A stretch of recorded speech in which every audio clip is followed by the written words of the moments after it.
Hi, my friends, it's your tour guide to the sci-fi side, me, Preston E. And we gather together to ask the Lord's blessings and to thank Him and the MST3K crew for Mystery Science Theater, Volume 31, a.k.a. the Turkey Day Collection. And what an appropriate time for the Turkey Day collection, since it is Thanksgiving coming up just right around the corner. And now, without further ado, I present to you the Turkey Day collection in this beautiful shiny tin. Ooh. First up, we have the Jungle Goddess from Season 2. Before that, though, we get the Invention Exchange. Joe demos a fun circular saw on a remote-controlled car. With Christmas around the corner, here's a gift idea for the little Bob or Babs Vila in your life. You'll saw a finger off, kid. Be careful. TV's Frank and Dr. Forrester demo the head saxophone. Be the head sax player in any band the hard way, complete with spit valve. Now, on to the movie. Before we get to the movie, we have a short with Bela Lugosi himself with part 1 of The Phantom Creeps, The Menacing Power. Ooh. Dr. Zorka, played by our fella Bella, discovers suspended animation and invisibility. Along with this and his mechanical exploding spider, he plans on ruling the world. Come on, regular spiders are scary enough, Bella. Zorka's former colleague, Dr. Mallory, contacts the military about Zorka's treason of wishing to sell his invention to the highest bidding government. Nothing personal, just business, right? Wrong. The military agents head to get Zorka, but he fakes his own death to throw them off his trail. Meanwhile, a girl reporter named Jean Drew stows away on a military plane, which is exploded by one of those pesky explosive mechanical spiders. I jump out of my car whenever I see any spider of any size, let alone an explosive mechanical one. Now, on to the movie. The Jungle Goddess sees a couple of bush pilots who seek a heiress whose flight went down in Africa. An island tribe has taken her to worship her as their goddess. She's kind of a looker. I'm sure she's used to this from men. The movie, as short, gets a 2 out of 5 SOL bones. Up next is The Painted Hills from Season 5. But before that is the Invention Exchange. Dr. Forrester shows off the Cholester do-all attached to Frank's heart that powers electric appliances. But does Frank have the heart for this invention? Meanwhile, Joe and the bots demo Backtalk, which records memos backwards, inspired by backwards masking. Paul is a dead man, miss him, Paul is a dead man, miss him. Before the movie, we get a short called Body Care and Grooming. Body care and grooming are aimed at older teens to college students. Bathing and good personal hygiene are your friends, but unfortunately for some older teens and college students, these friends are long lost. On to the movie. The Painted Hills is a 1951 Western starring Lassie and a bunch of humans. An old prospector named Jonathan Harvey strikes gold after years of trying. He discovers his partner, Mr. Blake, has died, leaving Blake's son fatherless. Old man Harvey decides to leave Tommy, his dog, Shep, played by Lassie. Who needs a daddy when you got a doggy? Unfortunately, Shep becomes sad being separated from old man Harvey, and Tommy decides to bring Shep back to him. Jonathan Harvey's new dickweed partner, Lynn, doesn't want to share the gold with Jonathan and causes Jonathan's death. Shep goes after Lynn, but to up the douchebag ante, Lynn poisons Shep. Shep survives and goes after Lynn. You don't know me, but This dog of a movie has some doggone highly entertaining riffs for a 4 out of 5 SOL Doggy Bones. Good boy. Up next is the Screaming Skull from Season 9. Before we get to the movie, though, we have a short called Robot Rumpus.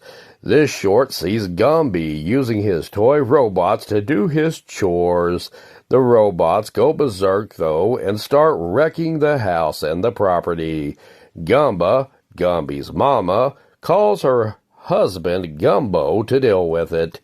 With a name like Gumbo, you think he'd be a Cajun chef, but no, Gumbo works for the fire department. Gumbo saves the day by destroying the robots and traumatizing Tom Servo and Crow. look at that robot. Oh, that's disgusting. Oh. The Screaming Skull sees a recently widowed man and his new bride come to the home he inherited from his rich deceased wife. Along with the home and property, they get such amenities as squawking peacocks, stalking skulls, and an unkempt, slow-witted gardener named Mickey who's not so fine he'll blow your mind. Hey, Mickey. Mickey grows pot and spends his time tending to the peacocks, creeping out Eric's current wife Jenny and talking to Eric's deceased wife Marion. Jenny slowly begins to lose her mind as Eric is away, as she hears strange noises and sees strange sights. And no, it's not Mickey skinny dipping in the pond, thank God. It turns out that Eric has killed Marion and is gaslighting Jenny into thinking she is losing her mind and seeing nothing. In truth, Marion is trying to warn Jenny of her no-good former hubby who tries to kill Jenny just like he killed Marion. But Marion kills her no-good former hubby as Jenny, Mickey, Reverend Snow, and his wife Uncle Lady ends up happily ever after, or as happy as they can be in this dang depressing black and white setting. The Screaming Skull can be slow as molasses in the wintertime, but the riffs are rapid-fire funny, along with Gumby giving this episode a 4 out of 5 SOL Bones. And finally, we get Squirm from Season 10. Squirm is the penultimate episode of the original run of MST3K. Before the movie, however, we get one of my personal favorite and a personal favorite short of many Misties called A Case of Spring Fever. In this goof-butt short, a crotchety old geezer named Gilbert complains about springs as his wife has him repair the springs on their couch, as all Gilbert really wants to do is go golfing with his buddies, get blackout drunk, and withhold love from his wife.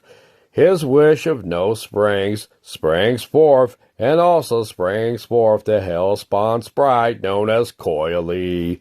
Coily giggles maniacally, driving Gilbert into slow-burning madness, as Coily teases Gilbert of how much better life would be with springs, as his phone, glove box, door, and other stuff ceases to properly function because of a lack of springs, which Gilbert wished, and wished this hell on mankind. Shame on you, Gilbert. Gilbert expresses regret and sorrow and begs for Coily's forgiveness.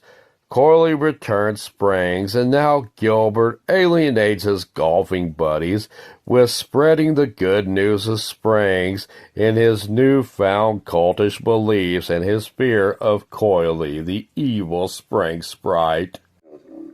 No springs. No springs.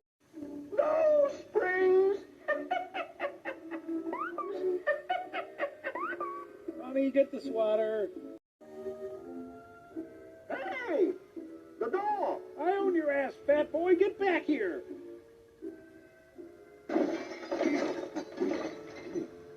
No springs. my friend. No springs. We are friends, aren't we, Coily? No springs. Stop him!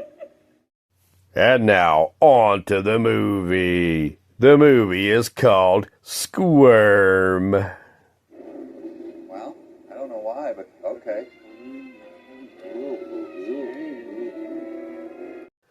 In this film, a small town in Georgia is overrun by worms. Sounds like a pretty unremarkable every day in Georgia.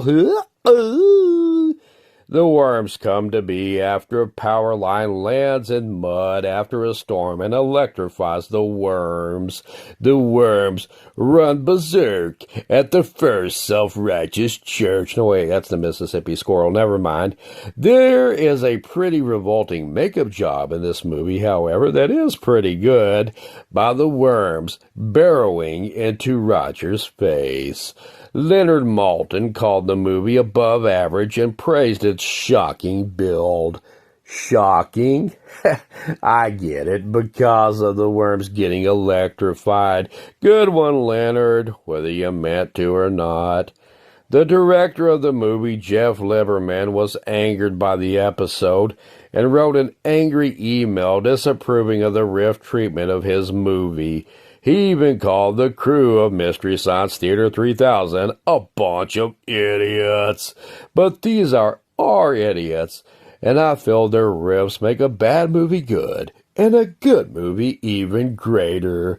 So this bad boy gets a 4 out of 5 SOL bones from me.